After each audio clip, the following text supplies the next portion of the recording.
I'm James Córdova. I'm from Santa Fe, New Mexico, and I've been a Santero since, well, I started making santos in 1988. I was just a kid, just a teenager then. A grade school friend of mine, Gilbert Quintana, had taken a workshop with a master Santero in Santa Fe, Charlie Carrillo, to learn to make retablos. And so he told me, Gilbert told me, that later that summer he would be exhibiting in the Spanish market his retablos. I went with my parents, I had them take me, and I visited Gilbert and I saw his retablos. And I was really taken by the work of some of the master Santeros there. And so that planted the seed.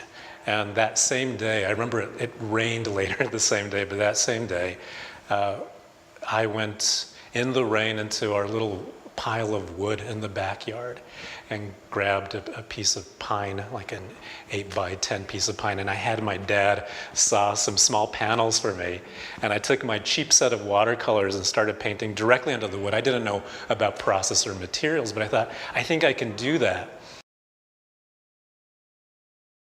A lot of the pigments that I'm using here, like cochineal and indigo, were used in pre-Columbian times by indigenous artists, but they continue to be used in colonial times by indigenous and European and mestizo artists, and also just around the world.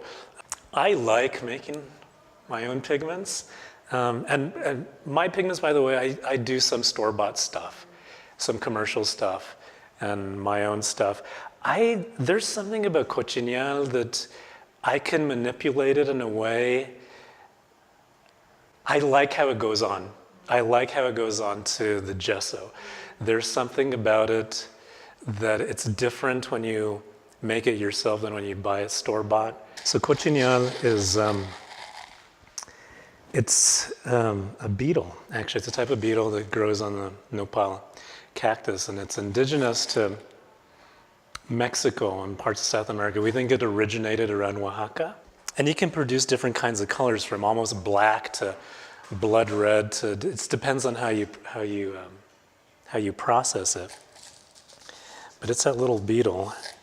This is indigenous to the New World, to the Americas. You don't find this anywhere else. And this changed the nature of red on a global market. The cochineal, this was one of the largest exports. And Spain made a fortune off of this in the colonial period because everybody wanted to use cochineal.